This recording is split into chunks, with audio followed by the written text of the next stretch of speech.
So I just change the setting to let me know आपको पहले वाला better लगा कि ये बेटर लग रहा है। मुझे तो ये ज़्यादा बेटर लग रहा है।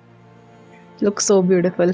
Anyhow, let's get back to the topic. So welcome to part 2 of Pitrupaksha series. And यहाँ पे मैं आपको बताने वाली हूँ बिकॉज इस बार अमावस्या है, लास्ट डे ऑफ पितृपक्ष है एंड ऑल्सो है सूर्य सोलर एक्लिप्स। और स्टार्टिंग हुई थी हमारी पूर्णिमा पितृपक्ष का फर्स्ट डे एंड चंद्र ग्रहण से, और इस बार हो रहा है solar eclipse at the end. So this is very special, very powerful day but also to be very taken care of. So let's get started with the video.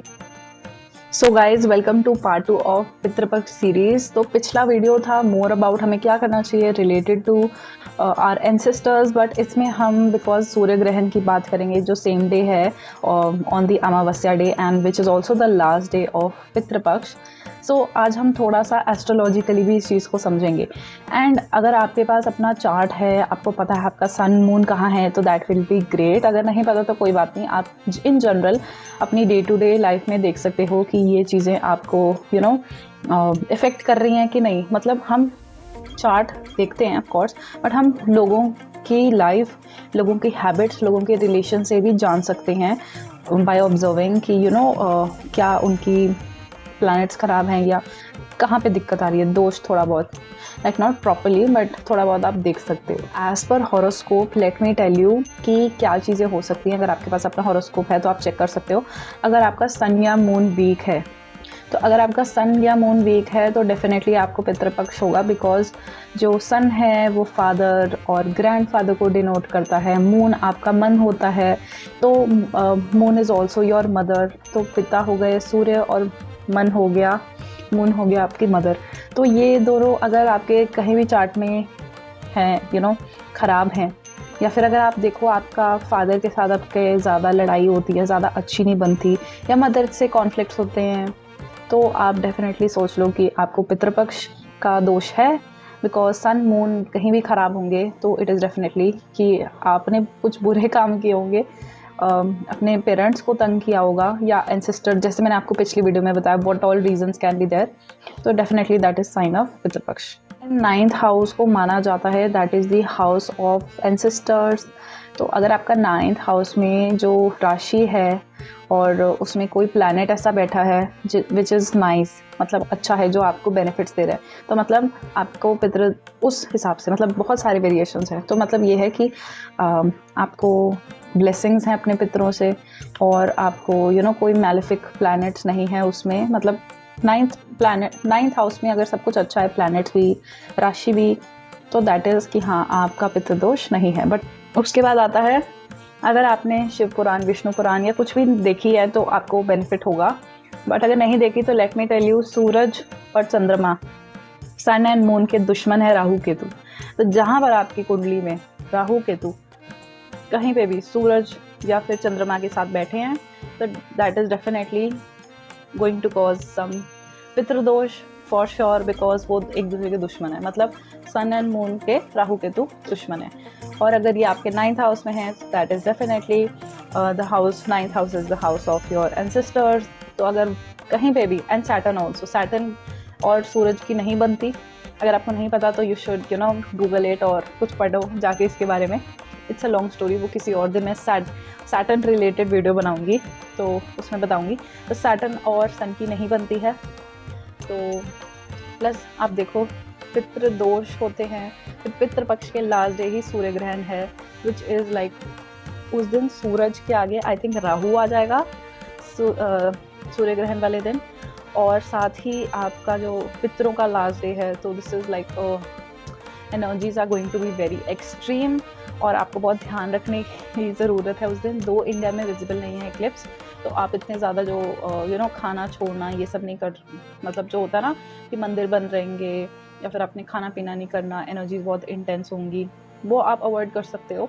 अगर आपको करने तो आप कर सकते हो definitely, but I would suggest you कि आप उस दिन मंत्रा चैंटिंग या कुछ अच्छा सा महामृत्युंजय मंत्र सुन सकते हो, चैंट कर सकते हो। Think that you can definitely do during this Pitrupaksha is donate as much as possible, keep your relations with your father and mother both good, and वैसे तो इन जनरल हमेशा रखो, बट इस टाइम पे स्पेसिफिकली, स्पेशली इस बारी जो अमावस्या और सूर्य ग्रहण इकट्ठे है, plus it is also a Sunday, और संडे को ही सोलर एक्लिप्स लग रहा है।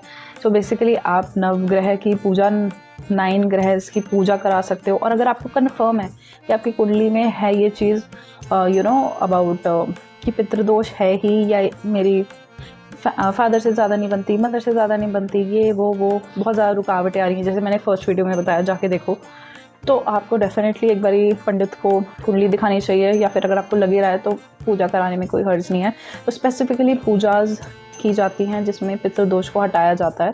तो मैंने आज बेसिक रेमेडीज़ बताई, तर्पण, श्राद्ध, वो सब बेसिक है। बट उसके अलावा अगर आपको पितृदोष है तो आपको प्रॉपर ऐसे ज्योतिर्लिंग में, या जो मैंने आपको बताई तीर्थ स्थल जैसे हरिद्वार या कहीं और जाके प्रॉपर जो वो होती है पितृदोष शांति वाली पूजा करानी चाहिए।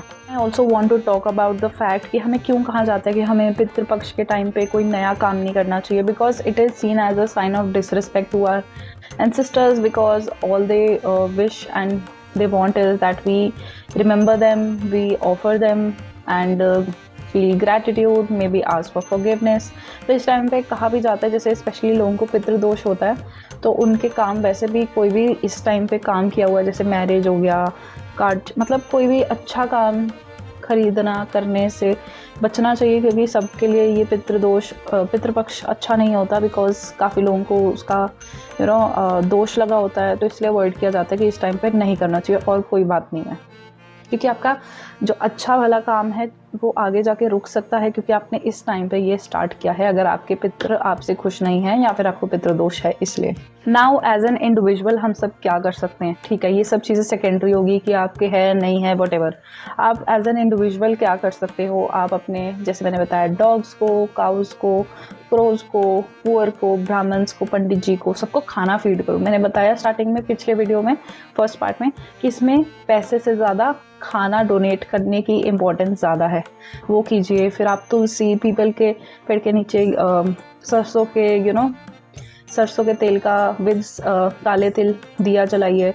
फिर अपने ऑब्वियसली एंसेस्टर्स का नाम याद करके उनको ग्रैटिट्यूड शो कीजिए। बट नॉट द लीस्ट, जैसे मैंने आपको थोड़ा एस्ट्रोलॉजिकल पार्ट बताया कि सूरज से रिलेटेड होता है, तो आपको डेफिनेटली रोज़ सुबह सूरज को जल देना है, रिमेंबरिंग योर एंसेस्टर्स। जैसे मैंने आपको बताया, this is the most powerful day, that is last day of Pitrupaksha and सूर्य ग्रहण है। उस दिन आपको अपने सूरज को स्ट्रॉन्ग करना है, बिकॉज मैंने आपको बताया सूरज related to father, grandfather, and yes, this is the day जहाँ पे आप, अगर बाकी पितृपक्ष में बाई चांस कुछ नहीं कर पाए, आपको इस दिन ज़रूर करना है। जैसे मैंने आपको सब कुछ बताया पूरे इन 2 वीडियोस में, प्लीज़ अच्छे से सुनना और वो सब करना, and try to meditate more. And बाकी जो डूज़ एंड डोंट्स है वो मैं आपको नेक्स्ट वीडियो में बताऊँगी, बिकॉज मैं एक डेडिकेटेड वीडियो बनाने वाली हूँ फॉर द सूर्य ग्रहण that you can do, because मेरे लिए जो एनर्जीज थी चंद्र ग्रहण की वो very sensitive and intense. So वो इसमें I don't want to include that, because वो थोड़ा सा ऑफ द टॉपिक हो जाएगा, बिकॉज वो वीडियो डेडिकेटिवली इज़ फॉर आगे कभी भी सूर्य ग्रहण, चंद्र ग्रहण आएगा, so you know the dos and don'ts. So stay tuned for that. Thank you so much, and I will see you very soon. And जय श्री महाकाल, जय Shiv Shakti, and don't forget to chant the Mahamrityunjaya mantra, ओम त्र्यंबकम यजामहे सुगंधिम पुष्टिवर्धनम उर्वारुकमिव बंधनान मृत्यु मोक्षे मामृतात्। आप देख सकते हो इसी के अंदर ही सब कुछ छुपा है, इसलिए लॉर्ड शिव जी को, लॉर्ड विष्णु जी को प्रे कीजिए, महामृत्युंजय मंत्र कीजिए और बाकी रेमेडीज़ कीजिए जो मैंने बताया। तो थैंक यू सो मच। जय श्री महाकाल, जय शिव शक्ति। सी यू इन नेक्स्ट वीडियो।